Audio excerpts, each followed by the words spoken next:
damn it. Alright. Alright. Okay. 白岩学園3年 B 組の皆さん、こんにちは。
Well, good evening.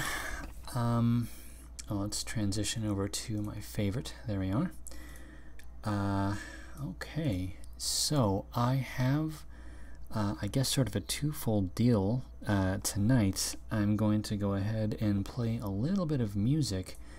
I began playing Tomorrow's Harvest by Boards of Canada last night, and I'd like to go ahead and go through the album because it's a really good album. So I'm going to continue playing the album, and before I do that, however, I would like to go ahead and read an article. It's a short article. It's only 13 paragraphs long, so it's not too bad. And I like it because it has the hint of something like a white pill, which I think is great, just wonderful. For the sake of it, regarding my own projects, they're coming along swimmingly, of course. This is excellent news. However, in the course of some of the details that I have to attend to, sadly, there are moments of unpleasantness. And so, even though my projects are coming along nicely, there is a minor emotional tax associated with them. And so I think it's a good idea to keep the spirits up, because it's so easy, I think, to fall into dismay. So, with all of that said, I am going to read. Okay, do it now. What are we talking about? Okay. Oh, the liking of the like button, of course. So yes, with all of that said, I'm going to go ahead and read the article because I'm genuinely of the opinion that we need to do what we can to keep our spirits up, and this one I like a lot because of the implications. So here we are. This is an article out of the New York Post, which is surprising. You wouldn't expect to get such good news out of the New York Post. I only read, I think, the first 3 or 4 paragraphs. Oh wait, no, it looks actually okay. I think I got up to paragraph 5, maybe 6. Anyway, but I wanted to go ahead and stop reading it because I wanted it to be fresh while I read it tonight. So I don't know what the rest of the article is like, but it does seem pretty neutral, and I like that it's neutral. It suggests that there's something approaching an even-handed take on the information. So let's see what the tone is like. Okay, with all of that said, with that huge freaking intro, without talking at all about what the article is about, here we are. This was published yesterday at 6:32 p.m. So this is a very new article. It's only a little over 24 hours old. It was written by a man by the name of Michael Barone. Baron, I'm not sure. It's an odd spelling. Maybe I'll look into the guy. Let's see here. Open link, a new tab. Let's go ahead and just give a quick peek. He's written a series of articles, it looks like, so that's cool. Looks like he's a contributor, but there's little information about the guy. Anyway, the title of the article is America's Birth Rate About to Start Booming? That's right, my little eyebrows went right up. Very exciting. And if there's a photograph of a woman, and get this, the woman is white. So the title of the article is America's Birth Rate About to Start Booming, and they show a picture of a white woman. Let's go down and let's read the article. Again, it's only 13 paragraphs, and each paragraph is relatively short. So it looks as though this is just a brief overview of some of the information that the author got. So here we go. Sometimes a society's values change sharply, with almost no one noticing. In 1968, according to a Gallup survey, 70% of American adults said that a family of 3 or more children was, quote-unquote, ideal. About the same number as Gallup surveys starting in 1938. That number helps explain the explosive baby boom after Americans were no longer constrained by depression or World War. Those values and numbers didn't last. By 1978, Gallup reported that only 39% considered 3 or more children, quote-unquote, ideal. The numbers have hovered around there ever since, spiking to just 41% in the late 1990s tech boom. The change in values and behavior took time to register. Just before 1972 presidential election, then President Richard Nixon and a Democratic Congress goosed up Social Security benefits. They figured the baby boom generation was just delaying producing a baby boom of its own. Wrong. Social Security has needed patching up ever since. Similarly, the 1970s showed sharp increases in female workforce participation, divorce, and single-parent households. Sorry, I'm a little bit tired, my apologies. As well as decreased participation in voluntary organizations, all unanticipated. I'd like to pause for just a moment. Take a gander at that last little bit. As well as a decrease in participation in voluntary organizations, charities. A decrease in participation in charities. This happens every time you have compulsory state-organized altruistic endeavors. Things like food stamps. That means that food kitchens are gonna go down. When you have low rent and low income housing and so on, you're going to see less in the way of people housing their family members, because the family members will be able to go off to Section 8 housing and so on. And so, yeah, when you have socialistic policies, when you have state-run it's not really philanthropic, but they would label it as philanthropic, there will be a necessary decrease in charity work. I think that's funny. Anyway, let's continue. Is a similar values shift happening now? Maybe so, suggest George Mason University Associate Professor Philip Arsfeld and Palo Alto hedge fund manager Jun Yoon in an article in the New York Times. They point out that the American fertility rate, the number of children per woman aged 15 to 44, has hit a post-1970s low. Birth rates typically drop during recessions and rise a bit during booms. They did drop notably from 2007 to 2009, but the latest data don't show a rebound despite significant growth and record low unemployment. The trend varies among demographic groups. Native-born Hispanics and blacks used to have birth rates above the replacement rate, 2.1 births per woman. Now they're below replacement, almost as low as that of native-born whites and Asians, which are down only a bit.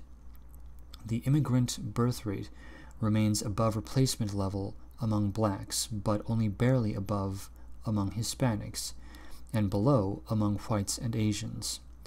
One possible consequence: those often gleeful predictions that whites will soon be a minority will not be realized so soon, or maybe ever. Nor is it clear, as sociologist Richard Alba has suggested, whether often intermarrying Hispanics and Asians will see themselves as aggrieved minorities. Also, the sharp drop in the Hispanic birth rate, combined with the sharp drop of Hispanic, especially Mexican, immigration post-2007, means a lower proportion of lower-skill immigrants competing for jobs with low-skill Americans. Asian immigrants may outnumber Hispanics and arrive with significantly higher skill levels. So may immigrants from African countries like Nigeria and Ghana. The inflection wasn't proper there. I thought it was going to be a question, so I was delaying that. Let me go ahead and reread that sentence. So may immigrants from African countries like Nigeria and Ghana. Their capacity for expanding the economy rather than competing for low-skill jobs may point to unexpected growth. Other familiar trends may be reversed. Fewer young people would get caught in the trap of incurring huge college debt for worthless degrees, or none at all.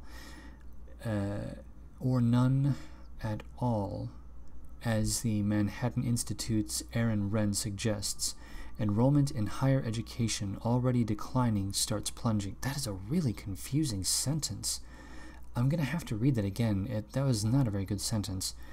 Let's go over that again. I'm sorry about that. That's just... Sometimes I marvel at these journalists. Okay, let's try that again. Fewer young people would get caught up in the trap of incurring huge college debt for worthless degrees, or none at all. As the Manhattan Institute's Aaron Wrenn suggests, enrollment in higher education already declining starts plunging. Gosh, that's... Okay, so we have to take out the Institute's Aaron Wrenn part. I think that's where the confusion comes in. It's a weird block in right there. Fewer young people would get caught up in the trap of incurring huge college debt for worthless degrees, or none at all if enrollment in higher education already declining starts plunging. Oh, I see. Oh, okay. Now I get it. Okay, that makes sense. So it seems as though foregoing the higher education in favor of simply seeking employment in general would reduce the amount of debt. Yes, I concur with that. I saw that college was not going to help me at all, so I simply refrained from attending college past a certain point. I had no intention or desire to get into debt so that I could have a degree in something that I thought was rather frivolous. As such, even though I am poor fag, nonetheless, I do not have a lifetime of debt to go through, so this article here seems to reflect my own life. All I have to do now is wife up. Oh, God. Okay, let's continue on. Might young people bypass college and find constructive jobs and marry and raise families as their counterparts did in the post-war years? That's suggested by a recent trend reversal. During the sluggish 2008 to 2013 economy, young Americans stayed put in tiny, child-unfriendly apartments in hip, central coastal cities like New York and San Francisco, and paid high rents resulting from stringent environmental restrictions. This was hailed as a move toward progressive attitudes, but evidently not. As New Geography proprietor Joel Kotkin has noted, since growth returned, young people have been heading to child-friendly suburbs and exurbs, ditching subway cards for SUV fobs, all of which raises the possibility of current stubbornly low birth rates being on the verge of a rise, away from the economically and culturally divided low birth rate society described in Charles Murray's Coming Apart, and towards something suggested by Donald Trump's Make America Great Again. For the moment, these countertrends are just possibilities, but since persistently low birth rates lead to population loss, economic stagnation, and low creativity, let's hope some of them come true. End of article. Well, I like that. That's a fantastic article, and I'm very pleased. Alright, with all of that said, I think that now is the time to play the first BOC track. This track is the next in line. I believe the previous track from yesterday was Sick Times from Tomorrow's Harvest. Again, this is the Apocalypse album by Boards of Canada, their 2013 album, which is unfortunate because it's been, 5-ish years since they've released their last album. I hope they come out with another album in the not-too-distant future. Maybe they're going the Stanley Kubrick route, where they just put out fewer and fewer albums until finally they end up with these crotchety old farts that put out things because they like it. Who knows? Anyway, so yes, this track is entitled Collapse. This is about the early part of the midsection of the album. I don't know if it's a transition track or a full track. We shall see. I did adjust the volume levels, so it shouldn't be too harsh of a jump. And so here we are, on 0. Rest in peace, eardrums, in 3, 2, 1...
All right. Looks like that was an intermediary track, which, okay, yeah, there you go. That was an intermediary track. Oh, goodness. I forgot to transition back to my image. There we are. Much better. Let's see here. Aether Theory asks why my mic volume is so low. It's because I keep forgetting to download this one program that I hear will allow me to boost gains. So unfortunately, I'm a lazy son of a gun. I've got all these weird things that I'm doing, and I keep finding myself distracted. It's not good. Let me go ahead and just throw myself a little reminder to download it, because I got a link from someone to download it. So let me go ahead and get that. Let's see here. It's way, I know where it is, roughly speaking. It's a little JBP reference right there. No, that's not it. Where is that it? No, that's not it at all. No, that's not it either. Oh, here I am going through something that I should be doing on my own time. My apologies. I'm going to go ahead and check the chat and see where we are. See if there's any ats further up in the stream. King Kush says, we need Japanese coffee machines and bullet trains. I completely concur. The bullet train idea would be absolutely fantastic. The only problem, of course, is that here in California, they are actually building trains, but they're trains that are just largely wasted trains that don't really go and do much of anything at all. We are getting some trains here in Los Angeles proper. We have a light rail system that does link up Santa Monica to downtown Los Angeles, and then up into the, oh gosh, not Burbank, Pasadena area. So we do have the beginnings of a proper light rail system, which isn't too bad. All things considered, I do think that it's a movement in the correct direction. I actually do like the concept of public transportation, even though I myself cannot possibly use public transportation. I'm sorry to say that I'm a little bit too weird. I just can't handle it. It's the strangest thing. I like it, just not for me. It's like, so I support it in principle, but I can't use it. It's really, I feel like a hypocrite and a weirdo. At any rate, let's continue down. I have to pop out the chat as per usual because there's just so much to look at, and I fear that there's quite a lot of interpersonal conversation that I'm going to largely move over and go down to general concepts. I wonder if, I think I saw Babs. Yeah, I saw Babs up in there earlier. It would be funny to see if Babs is still here. Sometimes he pops in just to say hello and give a like. I find myself doing that a lot on his channel too. Okay, I don't see any. Oh, here's an ad. Here we are. Elaine Sabatino says, I started to watch the Lemur stream, but I switched over when Eke went live. Oh no, Lemurs, oh no, oh, that's terrible. I feel like I'm cucking Julian. That sucks. I hope he's doing okay. Alright, well, I'm a big fan of Julian Groyper's, Julian the Second, rather. So if anyone wants to go and check out his stream, I highly recommend it. He's got a pretty good head on his shoulders, and I actually do like his streams. I've only heard 2 of them, but I did enjoy both of them, so anyone that's into it, I do recommend. Okay, so here we go. Let's continue down. Oh yeah, Aether Theory says, no prob about my mic. Apparently he's willing to forgive me my trespasses, as I am a lazy son of a gun. I'll find the program later on. So there we are, and it looks like that's about it for the ads. Yeah, I think the Groipa, I believe he is doing his own stream. Super bummer, super bummer. Hey Rumsey, how's it going, buddy? Let's see here. Elaine Sabatino says, did you guys see the New York Times article about making 40% white New Hampshire more diverse? Oh, I sure did. they've been bombarding white communities with blacks in Minnesota, Michigan, and ME. See, Montana, ME. Maine? No, Maine is MN. Which one is ME? Oh my God, this is what public schools are. This is what I get for going to a public school. Here we go.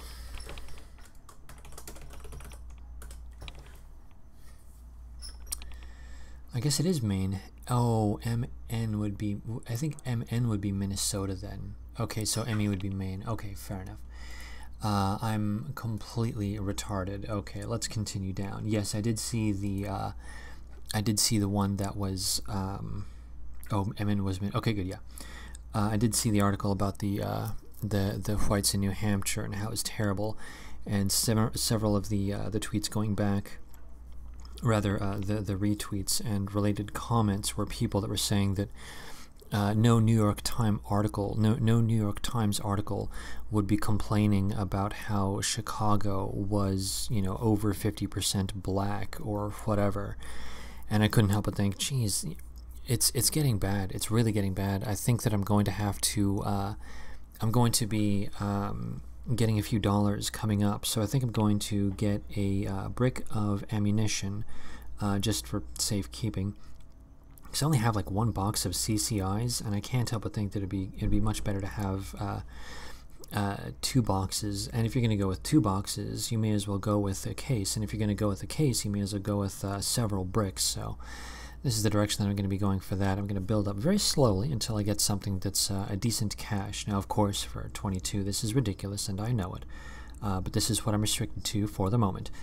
At any rate, yeah, I think the next thing that I'm going to do, other than the brick, I think I'm going to go ahead and get myself some of those "It's Okay to Be White" stickers. And I think I'm finally going to go ahead and plaster certain sections of Los Angeles with those stickers, because, gosh darn it, I can't explain it, but there's something about this this anti-white bigotry that of late has really become upsetting. I was strangely okay with it. Not okay with it. I found myself capable of tolerating it with relatively little distress way back in 2016 and well into 2017. Strangely, now in 2018, I find it to be distressing and at times infuriating. So I think that the next big step for myself, because I do enjoy doing silly things, this will be sort of a callback, an echo of my childhood when I used to do completely ridiculous things. I never really got into graffiti or anything like that. I mean, I did do silly things, but nothing too terribly outlandish, and I can't help but think that even though I am approaching middle age, there's sort of the tiniest hint of youthful energy, a little bit of vigor in this kind of an endeavor. So I'm going to go ahead and do it, even though it's completely retarded, and anyone that would point out to me and say, "Eke, you are absolutely ridiculous," I would only be able to respond, yes. Yes, it is. I am being completely ridiculous, but I've got to do it. I mean, if I'm not going to do it, who's going to do it? No one else is doing it. So I think that this is absolutely the time. So yeah, I gotta get on that, and I think that this idea of the New York Times saying deliberately that one ought to contemplate breaking up an ethnically homogeneous city on account of it being white, well, that's reprehensible, and it needs to be called out as being anti-white. So I think the only way that this can possibly be done is to essentially make it be known that it is in fact okay to be white. So I think that this is going to be the general thing that I do for kicks. I don't really want to dox myself just yet. I'm still waiting on that. I think that I'm going to be forced into a position to dox myself later on, but I'd like to have some control over it. So I'm going to go ahead and go on my sticker campaign, and I might get some footage, I might not, I'm not sure. And if I do get footage, I'll very likely post it.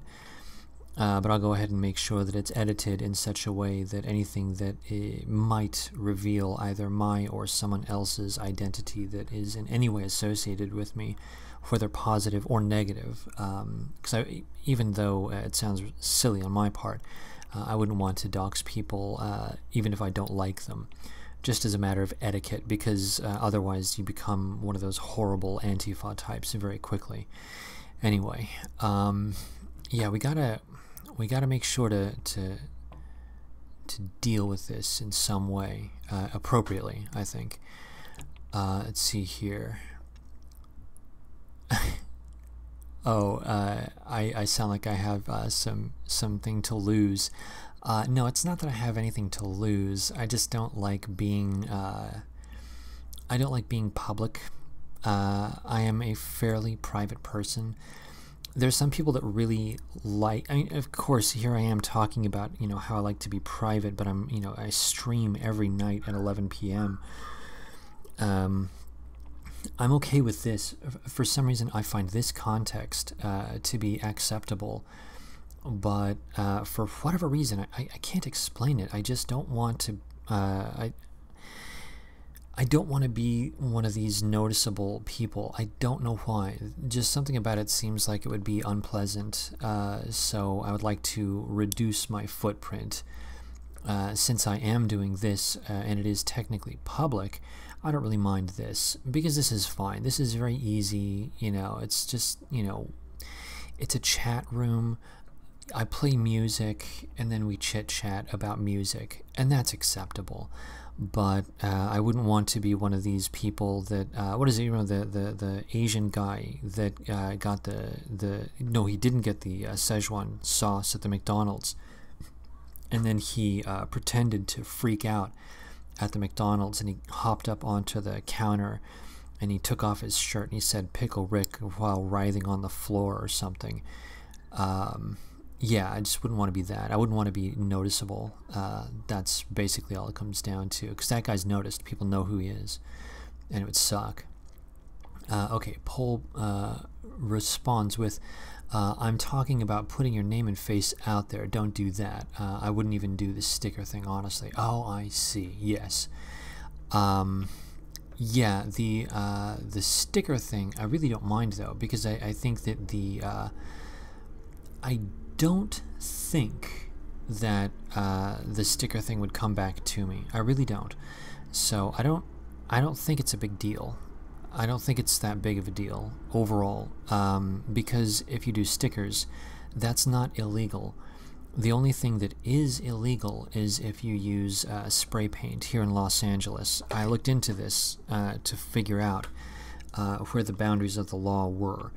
And I found that you could not use markers, you could not use spray paint, so anything that is a permanent application onto a medium, see, I think the medium is the paint itself onto it, so it's the medium onto a surface. I'm pretty sure that's how it works. Anyway, anything that is a permanent medium is illegal, and so since you can remove a sticker, it doesn't count as being technically public defacement. So I don't think that there would be any cause for me to worry about anything like that. So it's not that big of a deal, I don't think, anyway. Jakey Jake says, I'm not smart enough to get the humor of Pickle Rick. Yes, sadly, I am not either. It's unfortunate, but what are you going to do? Let's see here. No, the Lima stream I was watching was Julian streaming earlier. Oh, I see. Oh, that's right. He did make mention of how he wanted to do something along the lines of, let's see, because my stream starts at 6 p.m. his time, and he wanted to do one at 2 p.m. his time. That's right. Okay, now I remember.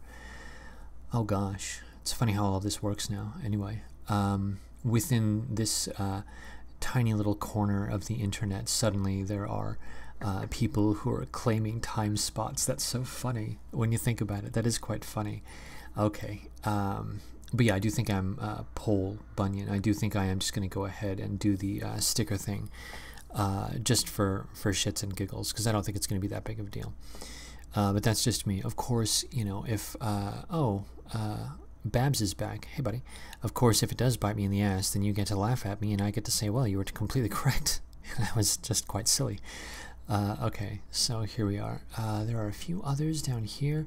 I think I'm going to go down to... Where am I going to go down to? I'm going to go down to that one. Okay, good. I'm going to go down to Sin, and then I'm going to play some music. So there we are. Okay, King Kush says pickle okay, that's funny. And then let's see here. Aether Theory says California actually has employment law that prohibits the firing employees based on political activities or beliefs. Nice. Oh my god, actually that gives me an idea. It would be really, really funny to get a job and then to wear my MAGA hat into the shop and watch everyone absolutely lose their minds. That would be so funny. And then I could sue them. That'd be so funny. Okay, anyway. And then Paul Bunyan says, it's not about legality. It's about somebody catching a glimpse of you in your neighborhood and then posting iPhone video of you on YouTube. Oh, no, but you don't pee in your own backyard. No, I would never do that here. No, I would make a concerted effort to ensure that I was only doing this in neighborhoods where no one would ever recognize me. And in fact, I'd prefer to do it in a business district. Yes, there would be CCTV. And technically, they could leak that CCTV footage to someone, and my face could get out there. But since I'm not doing anything illegal, I doubt that I would have I doubt that I'd have too many problems with that. I'm pretty sure that I should be safe. Anyway, Paul Bunyan continues to say all those creative types in your circles probably wouldn't be a fan hiring someone connected to a 4chan alt-right campaign. Yes, I'm quite confident that there are numerous people who would refrain from, hiring me. They would say, okay, we can't hire you. Well, why is that? Because you wore a MAGA hat in 2016.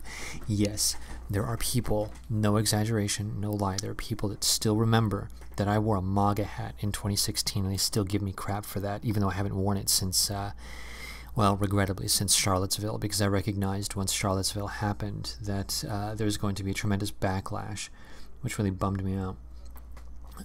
Yes, you can call me a cuck for refraining from wearing the hat post-Charlottesville. At any rate, okay, I'm going to go ahead and play the next track in line. I believe this is a... Yes, it is. I happen to like this track. This track is entitled Palace Posy, which is an anagram for apocalypse.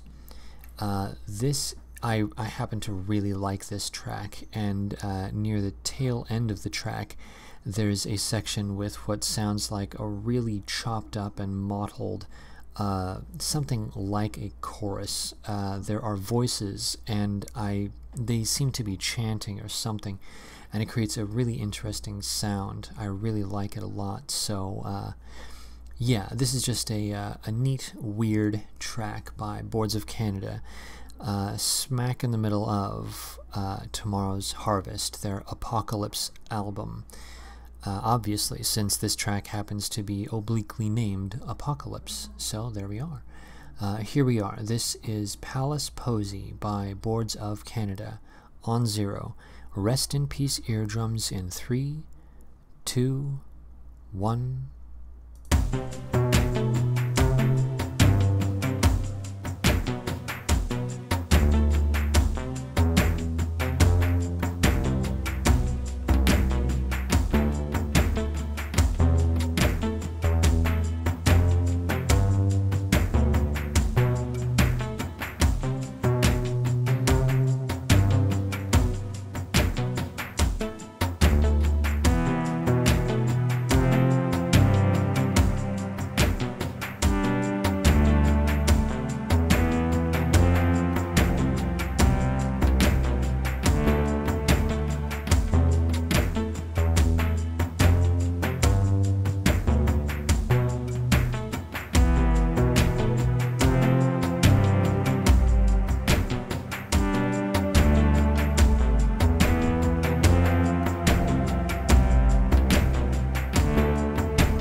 All right.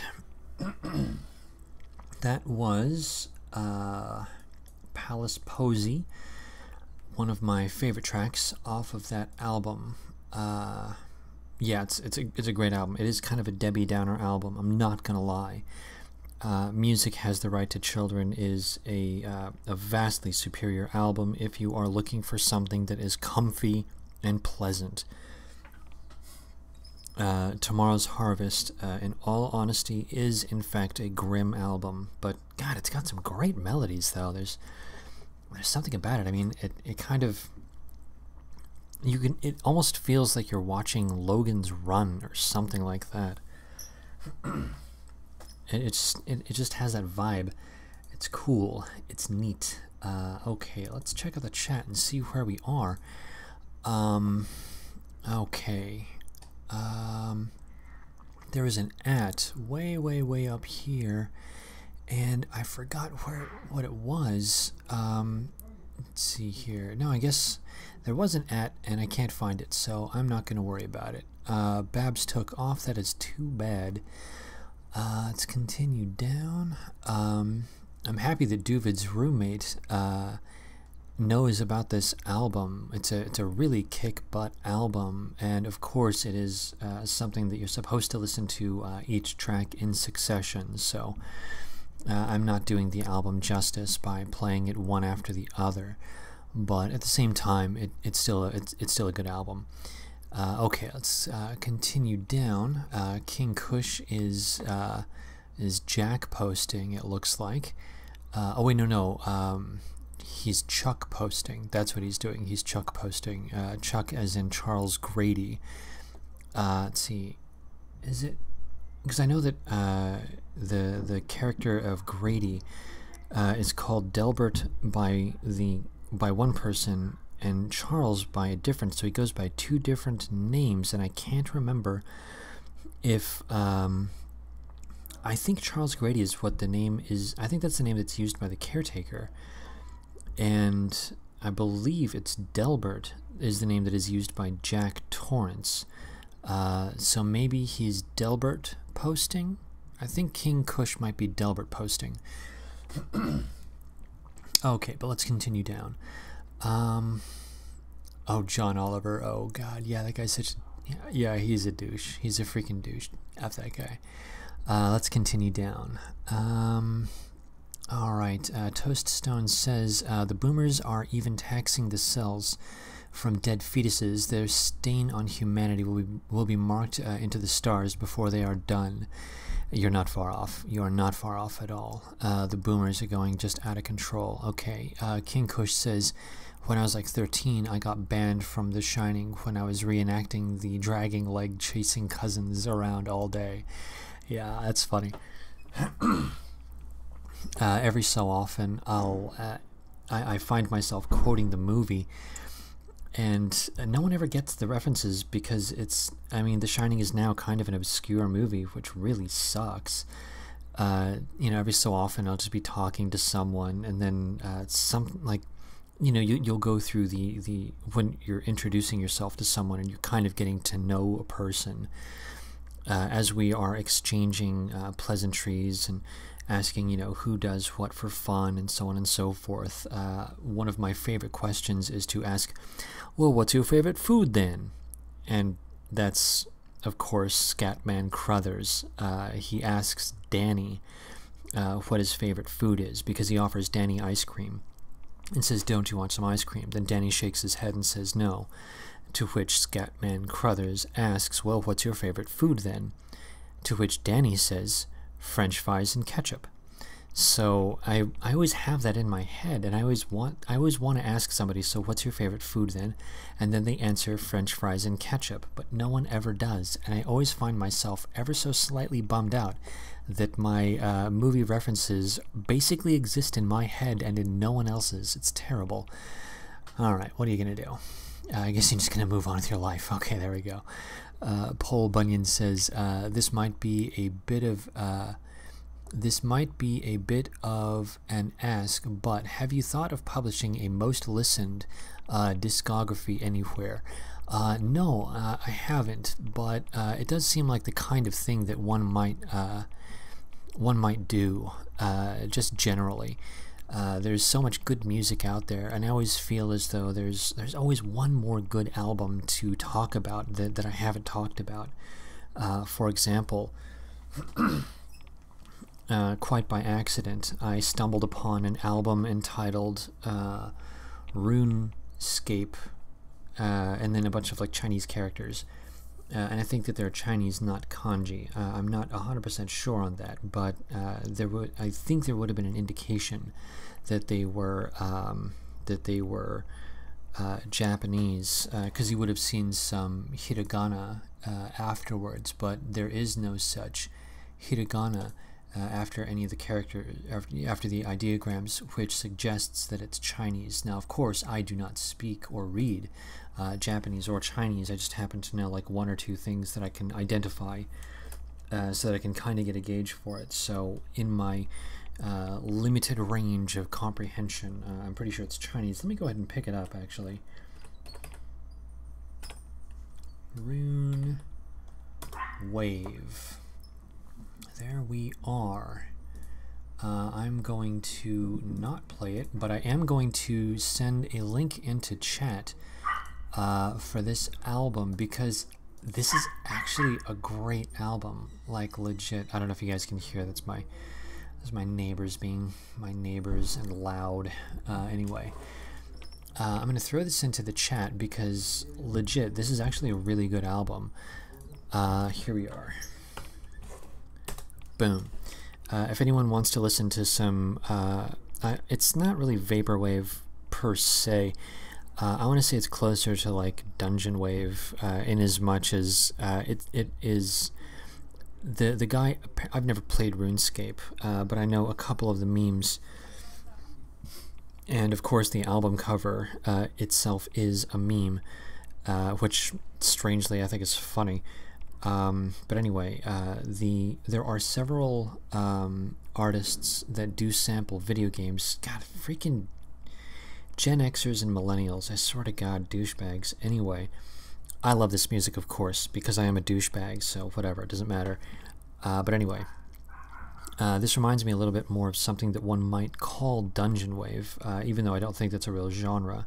I'm going to call it Dungeon Wave because it kind of makes sense in its own weird way. There's another album called Equip. I think the artist's name is Equip.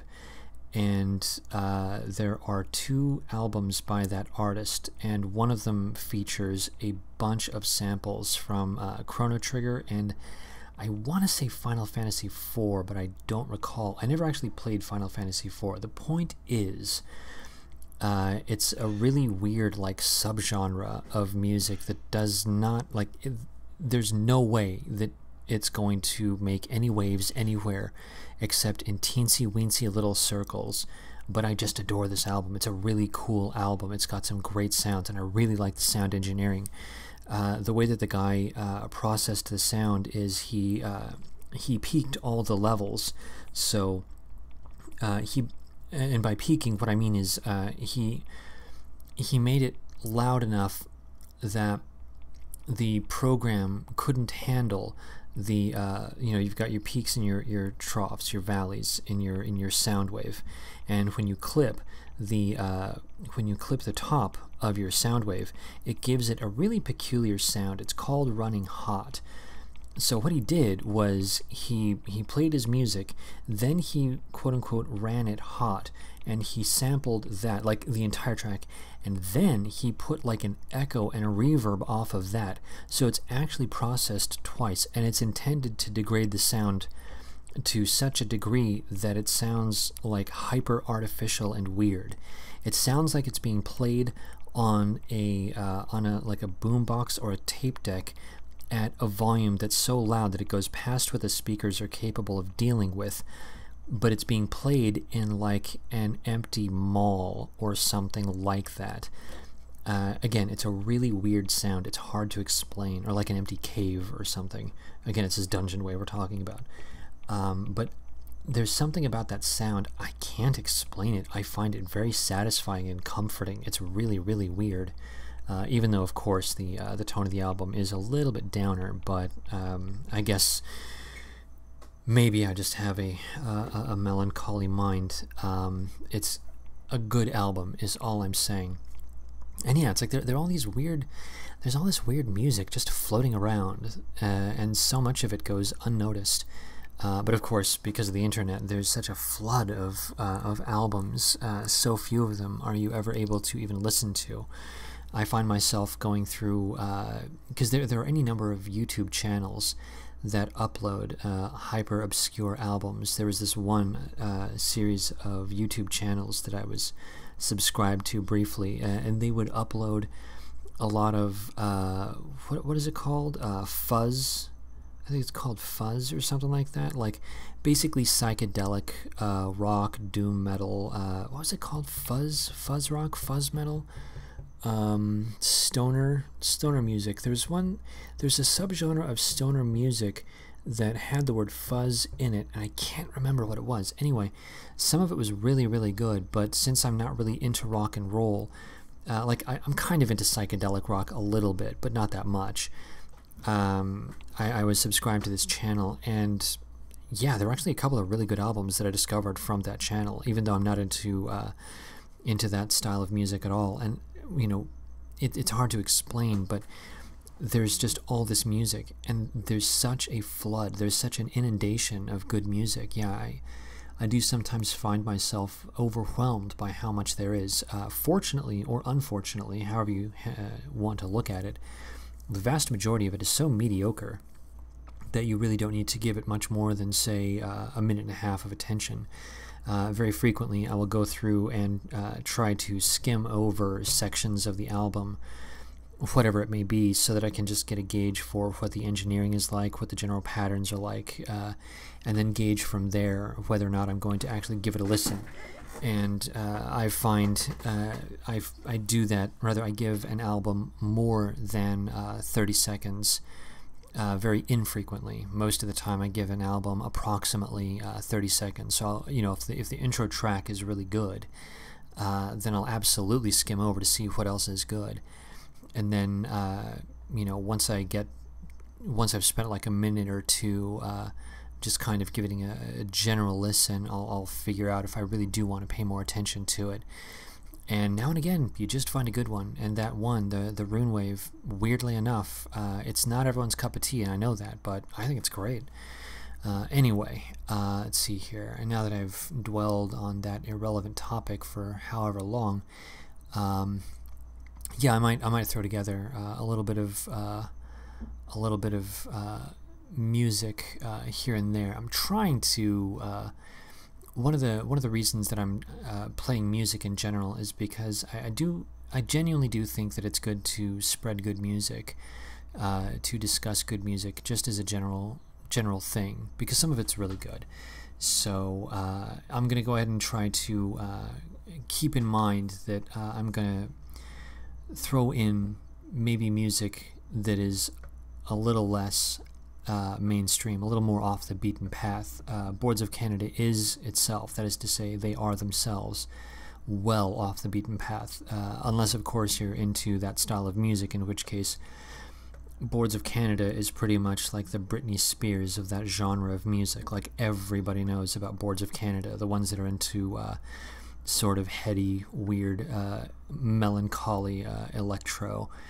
Everyone knows about Boards of Canada, those who are into that style, but maybe I'll throw a little more esoteric stuff in now and again, just to do it. So there you go.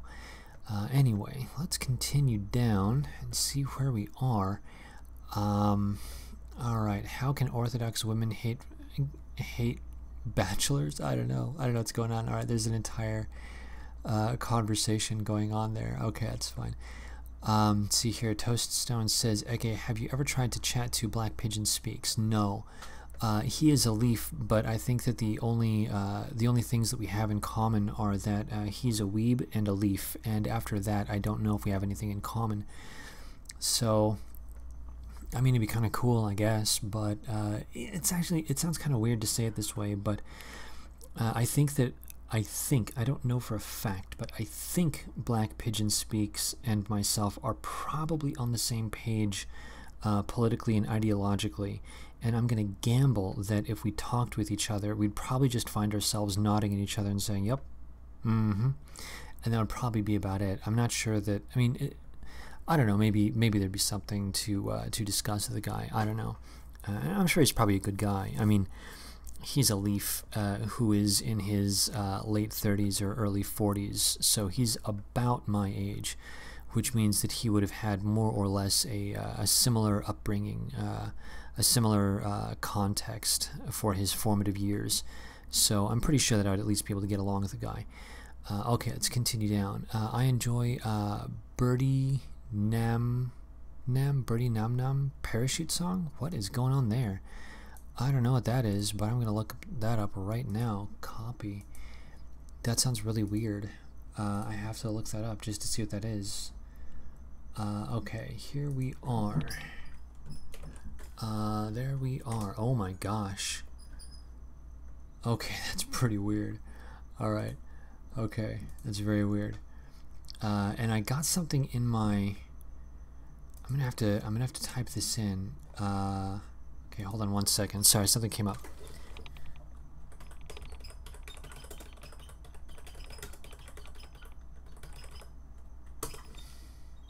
Boom. Okay.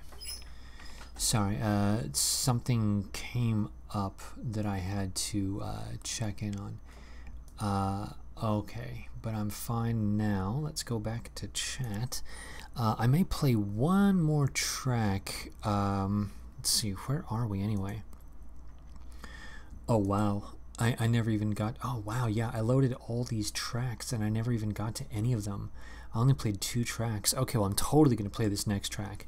This next track is Split Your Infinities, and then I'm going to come back to chat and then probably wrap the stream up because I do actually have a couple of things that I absolutely have to do tomorrow. So I'd like to make sure that I'm well ahead of schedule for everything that I have to do tomorrow. So I'm going to go ahead and play Split Your Infinities by Boards of Canada. Rest in peace, eardrums, in 3, 2, 1.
All right, that was. Oh gosh, what track was that? Split Your Infinities, of course. Yeah, that was good old Split Your Infinities. Yes, Judean Standard, this is normie music, and that's exactly what we are. We are all normies here.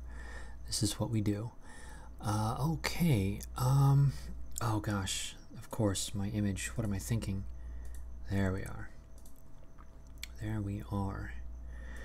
Okay, I see Julian Groiper is here, and I don't want to step on his stream, so firstly, I do actually have to get ready for bedtime because I genuinely have things that I have to do, so I think this is as good a time as any to get ready to call the stream. I'm just going to go through the last few, let's see here, The OC's Nightcrawler, look up that song, album cover Thirsty. What are you talking about? What? Alright, I'm gonna look it up just to do it, because I'm curious now, because it's too weird not to. Where are we? There we are. That's one hell of an album cover. I'm impressed. I'm genuinely impressed.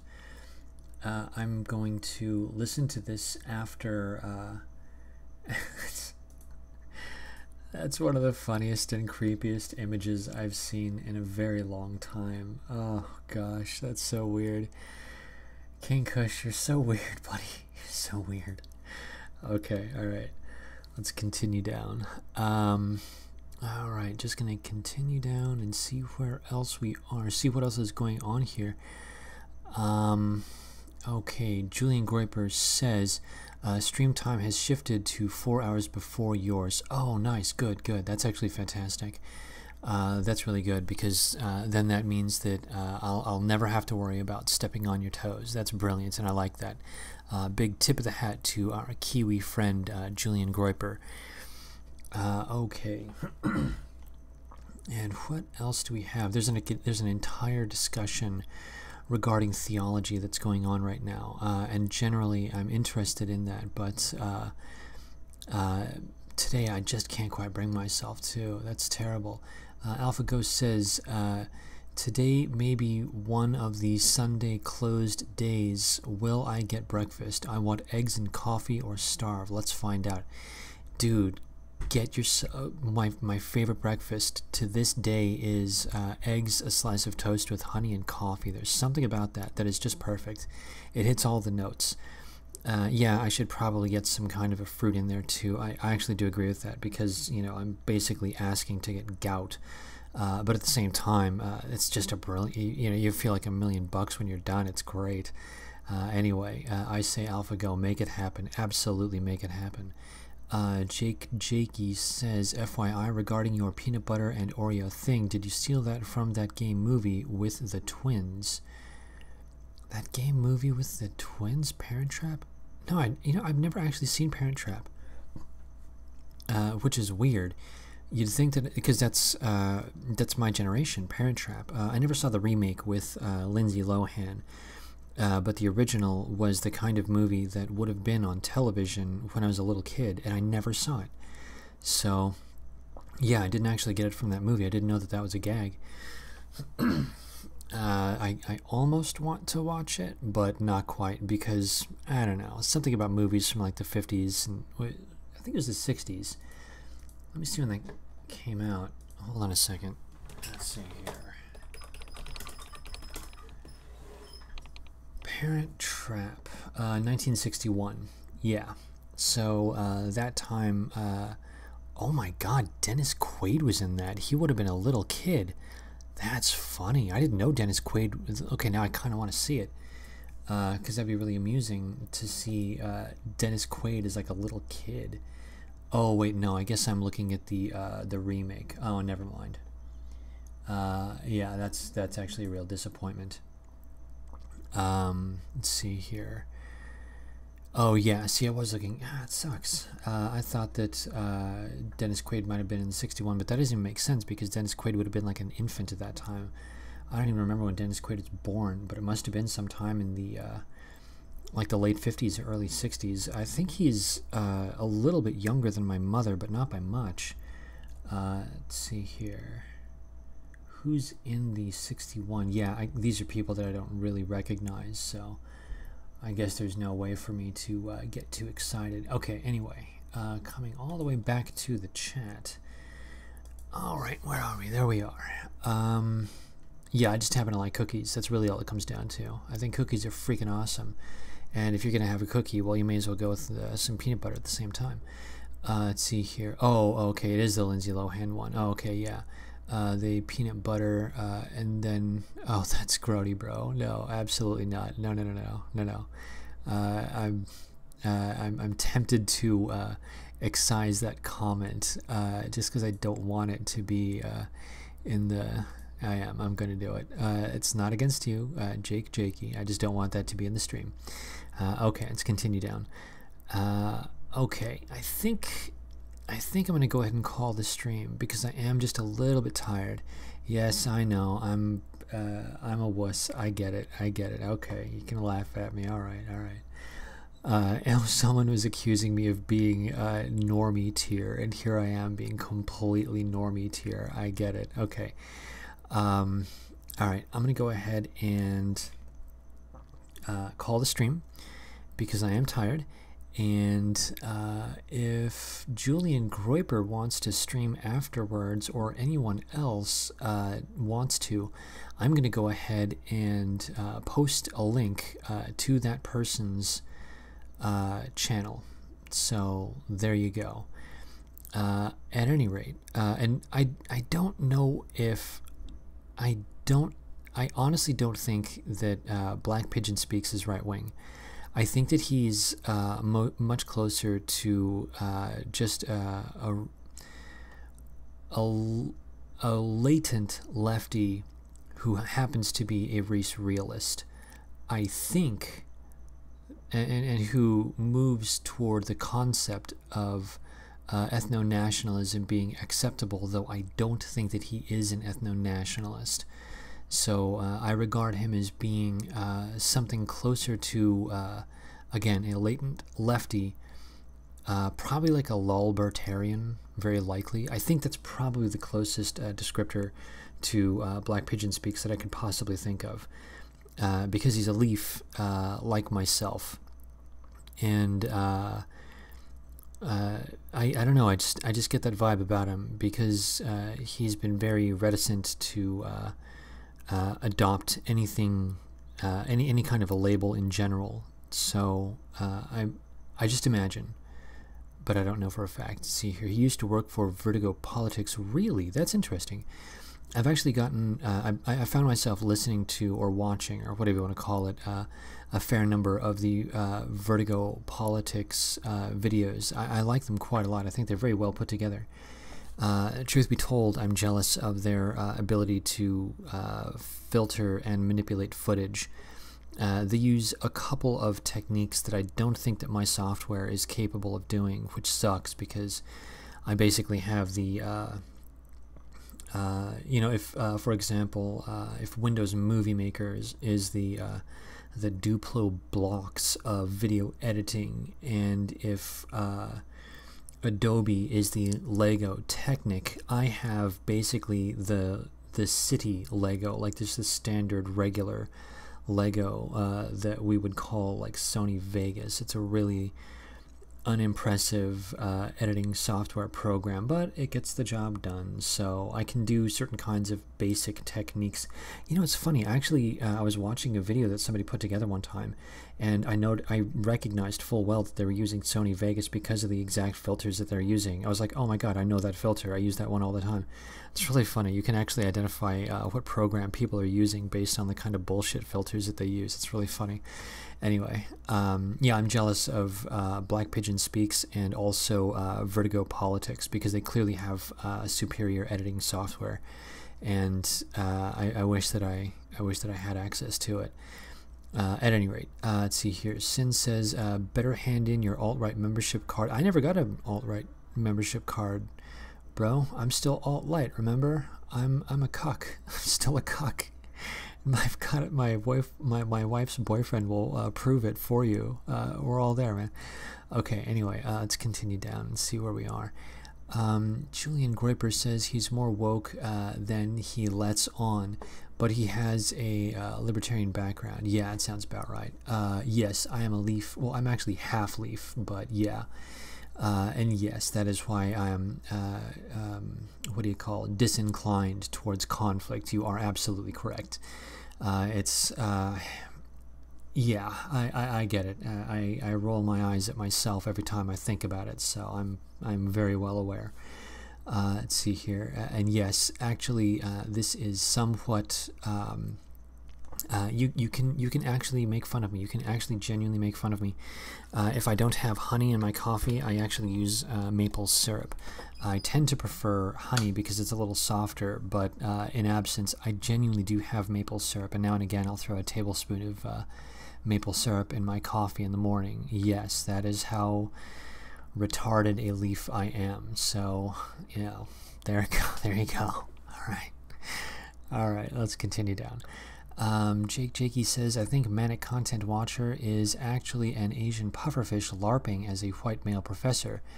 He keeps defending North Korea, and when I said NK was bad, he called me a globalist shill. Oh my god, Jakey, are you kidding me? He's Japanese, bro. We've gone over this. We have to name the Japanese. We have to address the Japanese question, the JQ. And fact of the matter is, Content Watcher, he is a part of it. Now, I know that this makes me a Hiroshima denier, and I get it, but I'm just saying there's something to it. We need to be aware of the Japanese question, and Content Watcher is absolutely part of that. So just bear with me. Look into it. Look into him. Ask him about it. He'll tell you about it. If pressed, he will tell you about it. Okay, let's continue down. And Toast Stone is finally noticing that I am in fact a leaf. This is outstanding. Let's see here. King Kush says, just get the Adobe subscription and cancel it right after your project. Oh god, no. That'd be terrible. Well, see, the issue though is that okay, so I just like editing in general, and so one of my favorite things to do is to just throw a movie into the editing bay with some music, and then just start to you know, cut and splice and move things around and just see what happens. And once in a blue moon, I come up with a really cool edit. Once in a blue moon.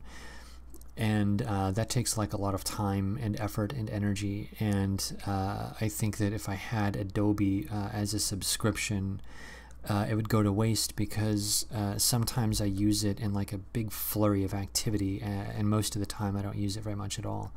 So my software will frequently just run idle. Rather, it'll just be, you know, it's on a hard drive, so it's not collecting dust physically, but in a figurative sense, it just collects dust most of the time. Again, with just flurries of activity. So, well, anyway, yeah, that's another thing. I'll worry about getting Adobe later.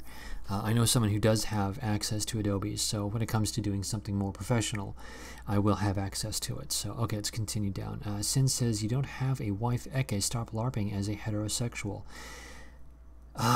It's true. No, it's true. I do not have waifu, and I don't, by default, have a wife's boyfriend, which is a bummer. Someday I will be able to say my wife's son.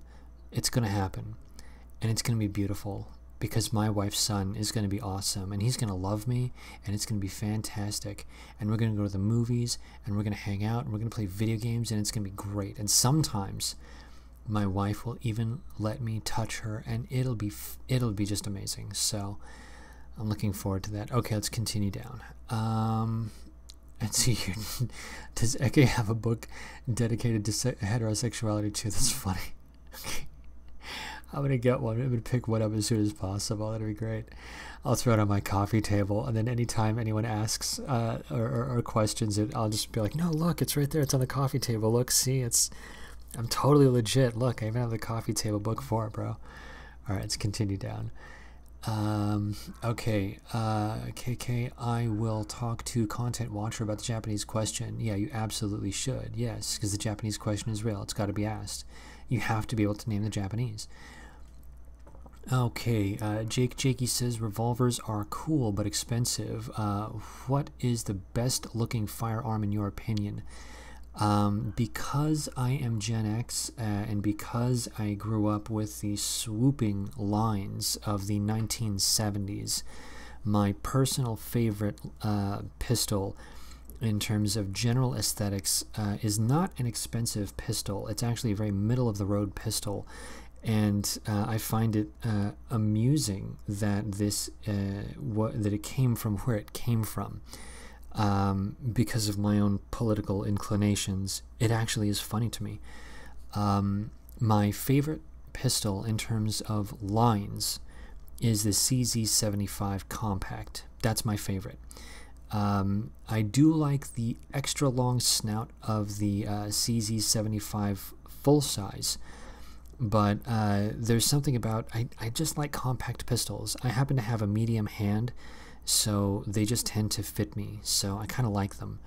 And there's something about the lines, those 1970s lines of the CZ75 that I just adore. And the reason that this is funny for anyone that is not aware of this, I happen to despise communists. And the CZ75 was designed in a communist country, so it's a commie gun by default.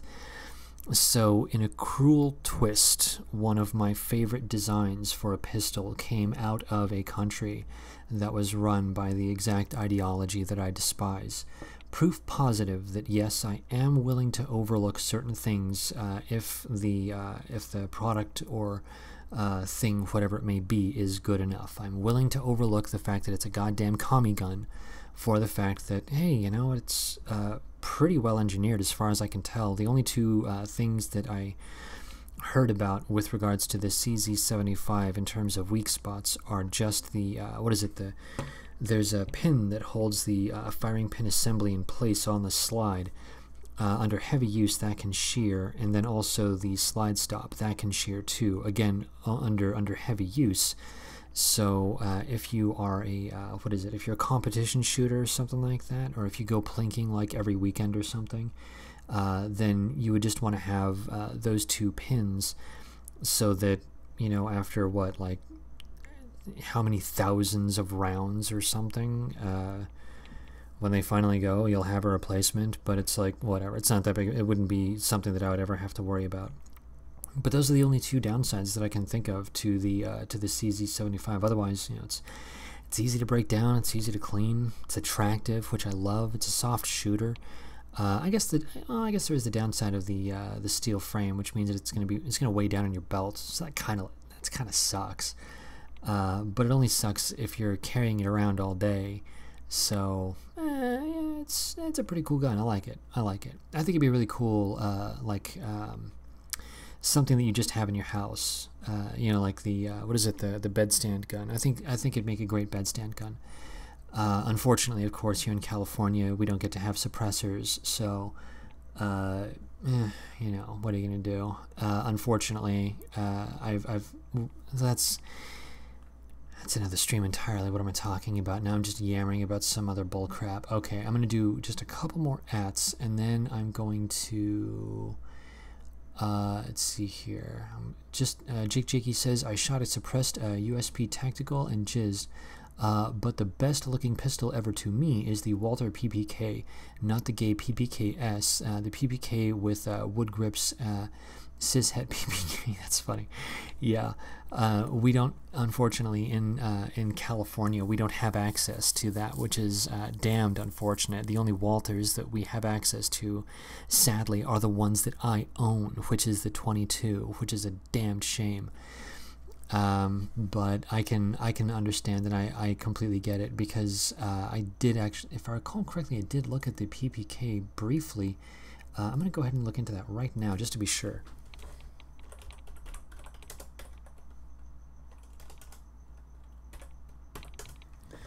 Because now I'm kind of curious. Yeah, it's a handsome pistol. It is.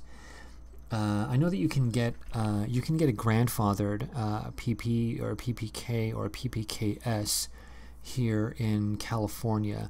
The only problem is that you have to track them down, and of course those pistols will have a very high round count. So there's the question as to whether or not you'd want to be able to run hot ammunition through it.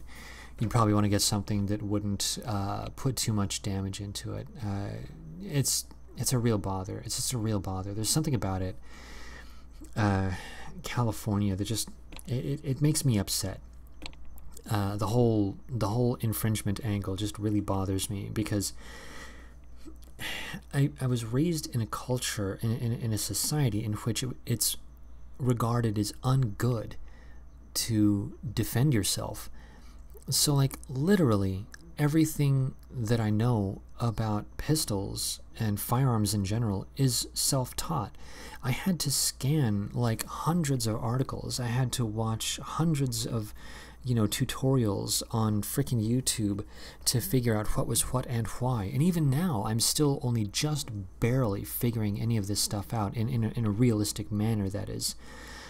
And it's like, it's just such a bummer, man. You can't do anything here in California. We have crap laws. So everyone is always like, okay, you don't know anything about pistols, you don't know anything about firearms. And all I can think to myself is, yeah, no duh.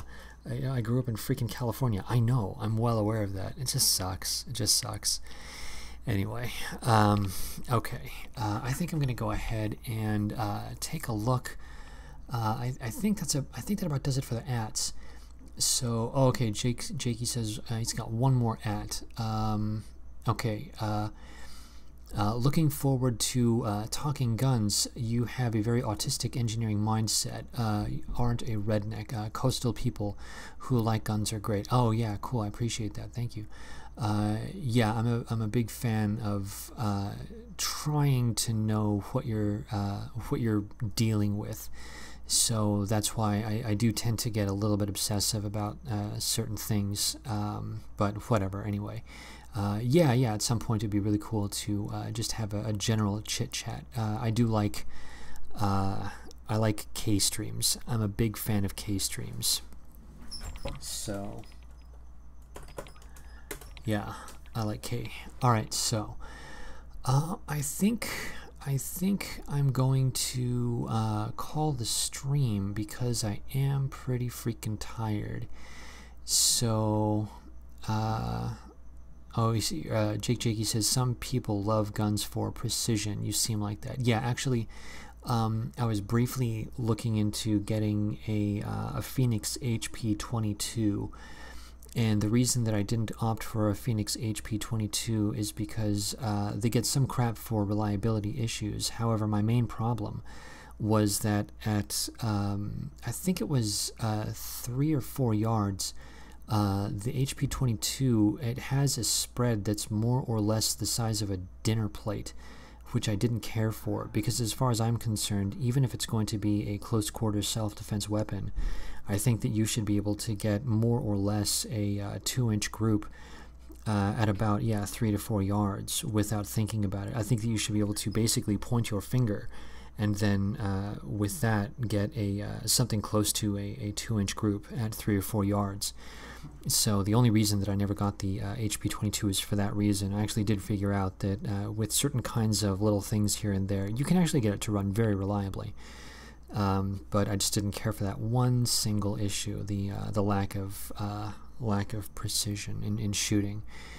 But whatever, I mean, it's just a thing. Okay. Let's see here. Oh, John Harris is here. Hey, buddy, what's going down?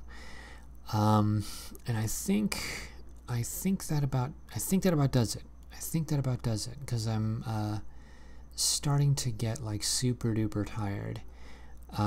Which just happens. So there you go. Oh, okay. Jakey says one more. I can't believe I'm doing this. I'm freaking anytime somebody talks about something that I'm into, I just find myself going for it. Okay, Eke, Jakey says, try not to get a slide bite. Also, one time at the range, this actually happened. An ejected shell case got caught in my eyewear. Oh no!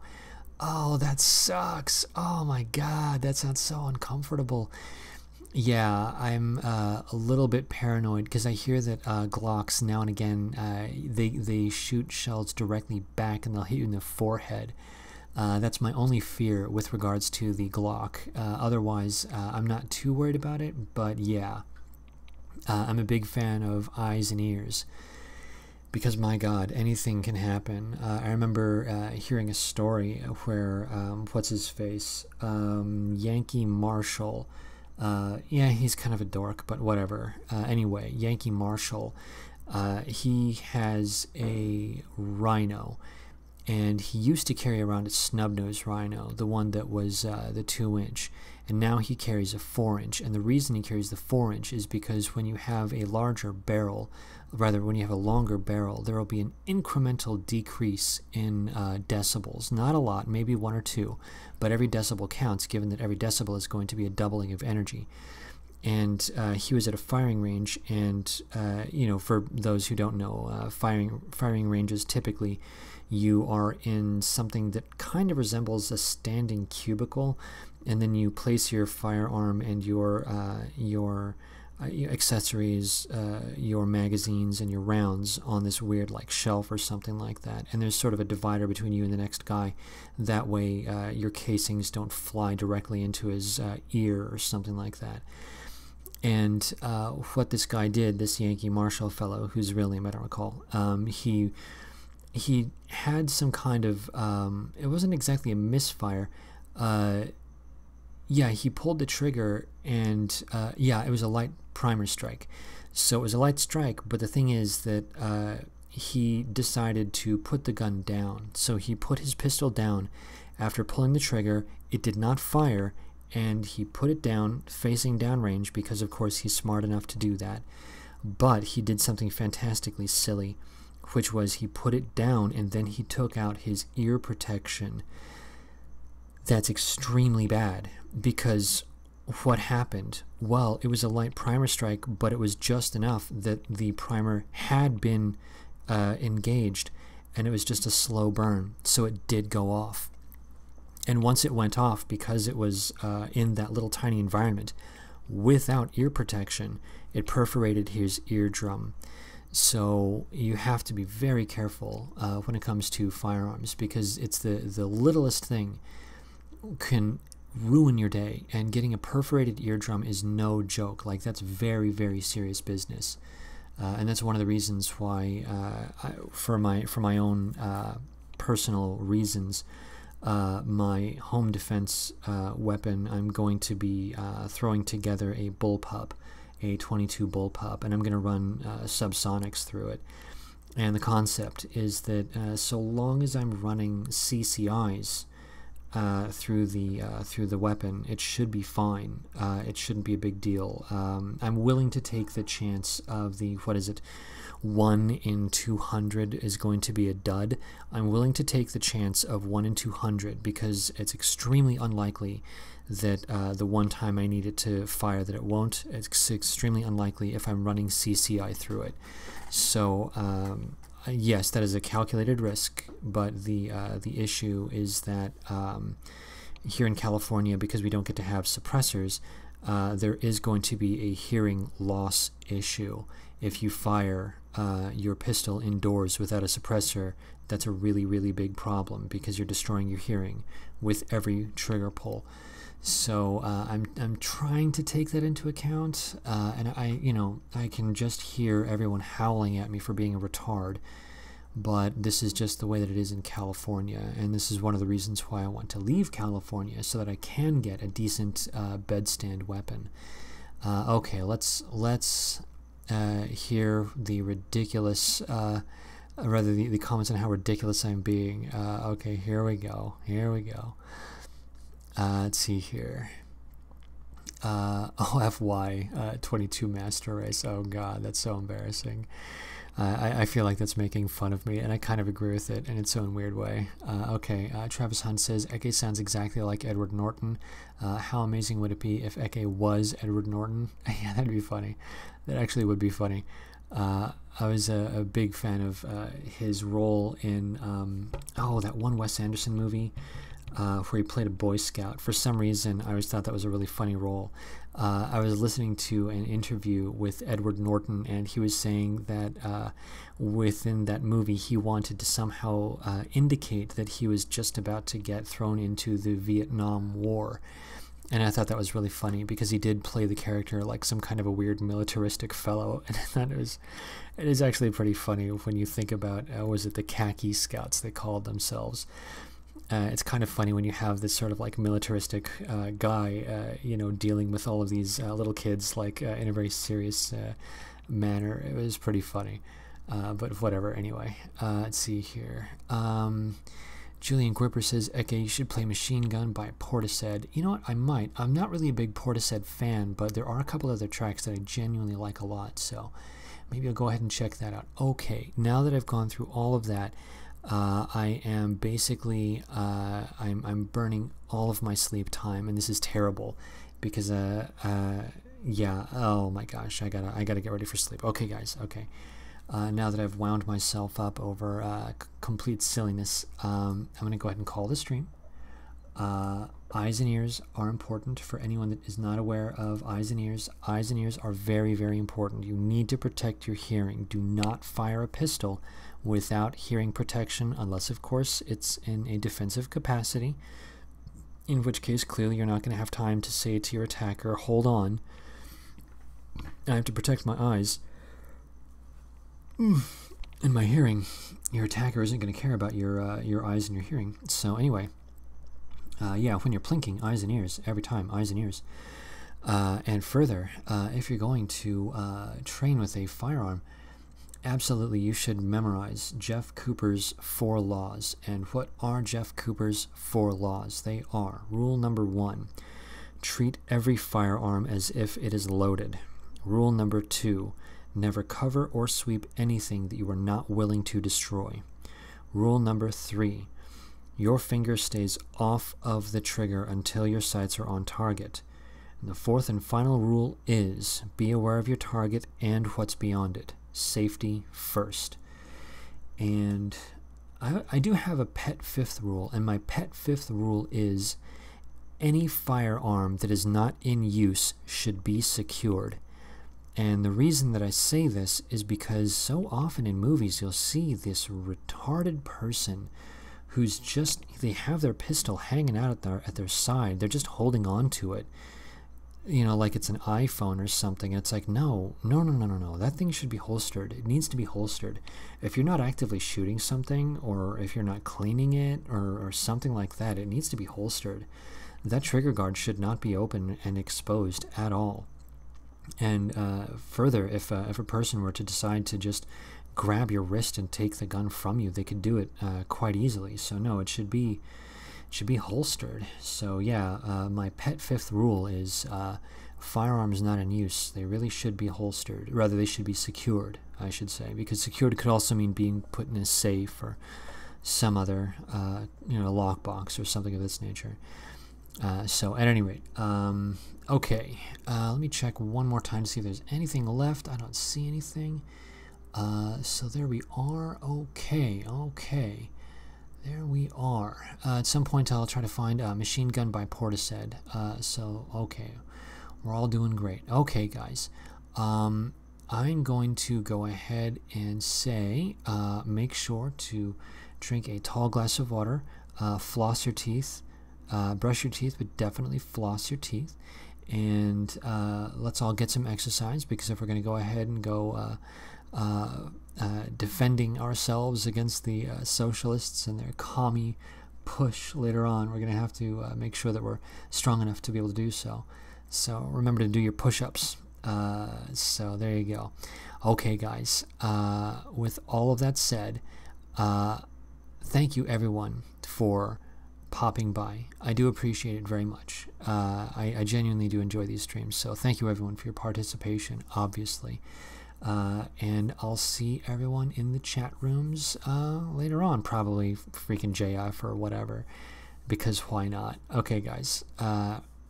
As for the final track, this is going to be Sleepwalkers by Lone, a fantastic track off of his album Levitate, which is a great, great album. So here we are. This is Sleepwalkers by Lone. Alright, guys. Cheers, and rest in peace, eardrums, in 3, 2, 1.